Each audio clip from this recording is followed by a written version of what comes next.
ધીરે ધીરે આત્મદેવ બ્રાહ્મણ દુઃખી થયો, વૃદ્ધ થયો, એનું મરણ થયું.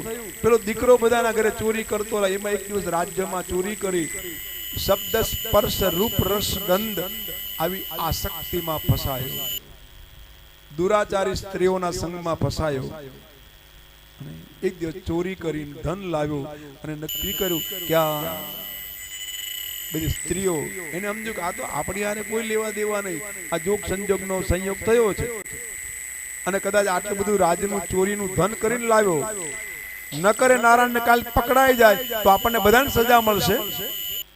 એના કદાચ આ ધન લાવ્યો છે એ રાતે સૂતો હોય અને એનું ગળું મરડીને આપણે એને મારી નાખીએ અને આ બધું ધન પડાવી લઈએ.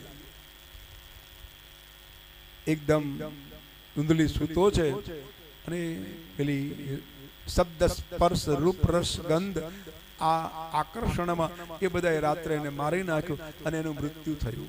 ધન બધું પડાવી લીધું. પેલી સ્ત્રીઓ બધી રોગી થઈ, શરીર હાડકાનું માળો થઈ ગયું.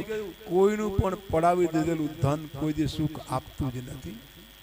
થોડી વાર આપણને સંતોષ લાગે, કહો હું તો લાખોપતિમાંથી કરોડોપતિ થઈ ગયો, પણ ઊંઘની ગોળી વગર આપણે ઊંઘી ન શકીએ.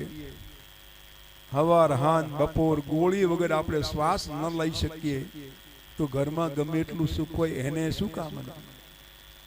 એટલે કહેવાય કે અનીતિ અધર્મથી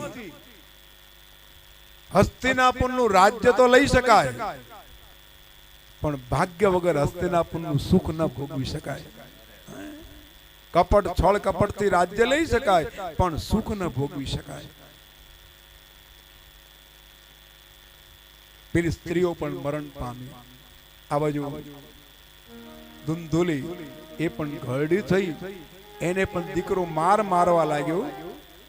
માને મારે, માની પાસે બધું ધન પડાવી લે અને પછી એ મરણ પામ્યો અને પછી એ ધુંધુલી પ્રેતાત્મા થયો છે.